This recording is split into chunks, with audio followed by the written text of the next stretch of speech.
Hello, fellow Christians. My beloved sister brought us a video of her near-death experience, and I'm going to share it with you today. My sincere wish is that you will watch the whole video so you can have a complete understanding of the message. Those who wish to express their thoughts and interpretations on the video can do so in the provided comments area.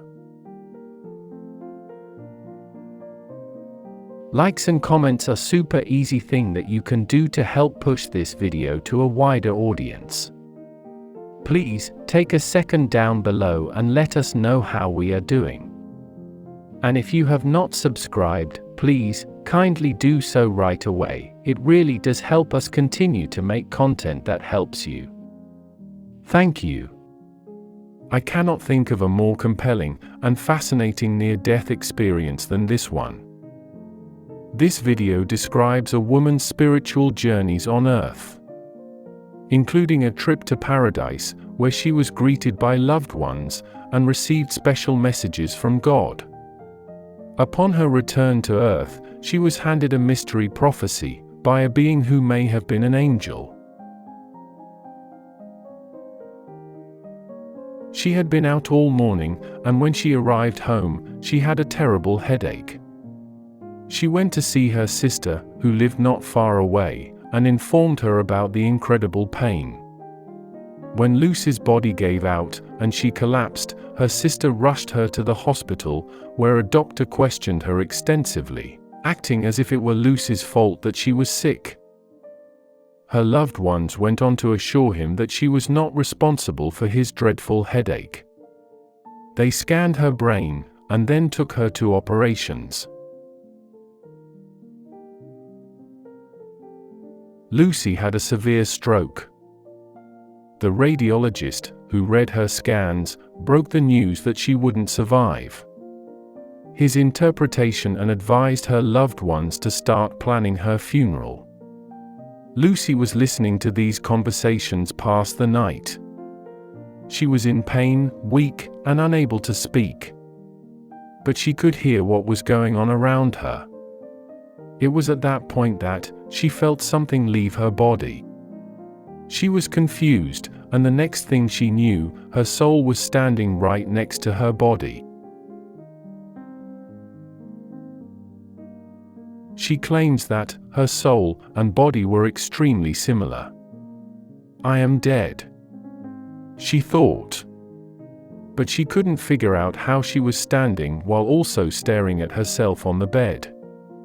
It was all quite confusing to her. Lucy's soul continued to enter and exit her body for nearly 12 days, during which time she was in critical condition. She remembers leaving her body and appearing at family gatherings and celebrations. When she tried to converse with her relatives, they couldn't hear her, so Lucy was unhappy and returned to her body.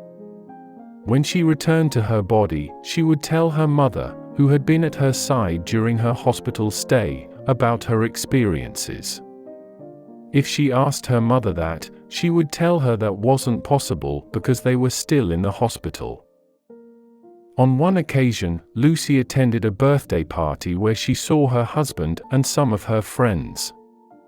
Lucy could not believe her husband was at this party when she was in the hospital. How could he be out having fun while she was in the hospital? Later, it was revealed to her that her mother had encouraged him to attend this party, to reduce tension. Her next spiritual journey took her to Cannock Chase, Staffordshire, England, where she met a mother and daughter she did not know. She overheard the daughter remark to her mother, "I want to meet my father, I want him to know I'm getting married." The mother responded that she did not know where to find him because she had lost contact with him years ago. "Give me his name, and I will seek him out," the daughter stated. Lucy recognized the name, she knew the individual. She then vanished and reappeared in the hospital, where she told her mother Tell this man to come inside. I have something to inform him. I need to tell him that 2 people are hunting for him. He has not arrived. He is not present." Her mother said, "I can see him," Lucy answered. During this time, she was also experiencing frequent visions, so she knew the man had arrived at the hospital. Her mother left the room to search for him and ultimately located him. When he asked Lucy how she was doing, she responded with "Congrats. Your daughter's wedding is approaching." The father was confused, so Lucy informed him, "You have a daughter in Cannock Chase, and she's ready to get married. Isn't that incredible?"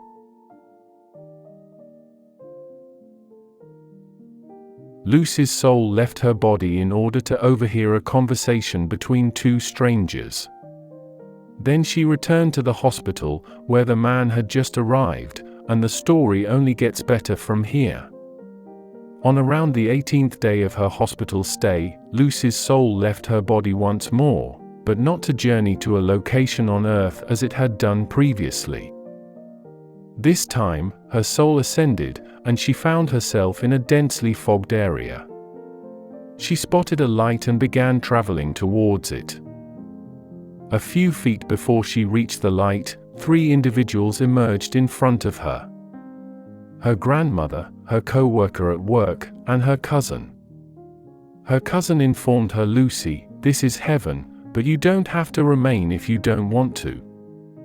I'm waiting for Janet, whom the Lord has instructed to arrive in 12 days. Janet was Lucy's father's niece. However, why are you telling me this? Why are you waiting for her?" Lucy asked. "As I stated, the Lord has sent for her, and she must arrive in 12 days, her cousin repeated. "Tell everyone that everything is well here and not to worry because there is so much peace and absolute tranquility." He proceeded. Lucy said that all 3 appeared just as they did on Earth. They just don't get older. Her grandmother waved her inside, so that she might see her grandfather, who had passed away before Lucy was born. Lucy informed her she would return later since she had obligations. Behind the 3 individuals was an open door, through which Lucy could see many individuals, dressed in white robes moving about. The peace and energy emanating from that door were unlike anything she had ever experienced on Earth.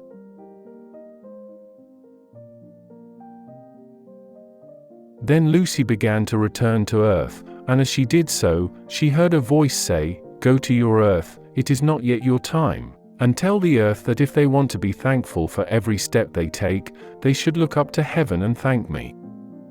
It was a voice that radiated peace, tranquility, and security. Lucy turned around to determine the source of the voice, but she could only see him from the neck down, because he wore a bright white robe. Lucy wanted to inquire why she was being taught all of this, but then she heard a voice say, "Live in the now. Don't try to piece together more information.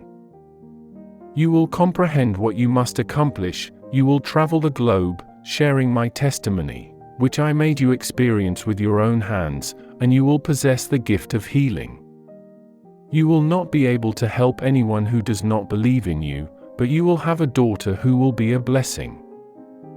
The voice also advised Lucy that death should not be lamented and that she would face difficulties in life, but that in His name she would prevail. Blessed be His name.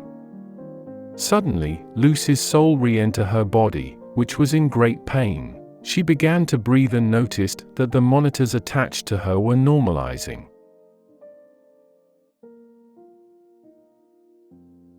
He heard a doctor say the patient will return prior to her discharge. She remained in the hospital for over 2 months. One of the doctors advised Lucy and her husband, who had a 4-year-old son at the time, not to plan on having more children because Lucy was medically unable to have more children. Remember Janet, she passed away within 12 days of Lucy's ascension to heaven, just as her cousin predicted. It's interesting that Janet wasn't ill, so no one expected her to die so soon. But she did because God had already sent someone to look for her. It was her time to go. Sometimes we feel guilty when someone dies because we didn't do enough to help them. Because we wish there was something we could have done to stop it, but when it's their time to go, they go, and God calls him home, and our loved ones are waiting for us. It also came to pass that 3 years after Lucy's experience, she gave birth to a healthy baby girl, just as God had promised her. Praise be to God. When God has a plan for your life, He makes it happen, no matter how improbable it may seem to us.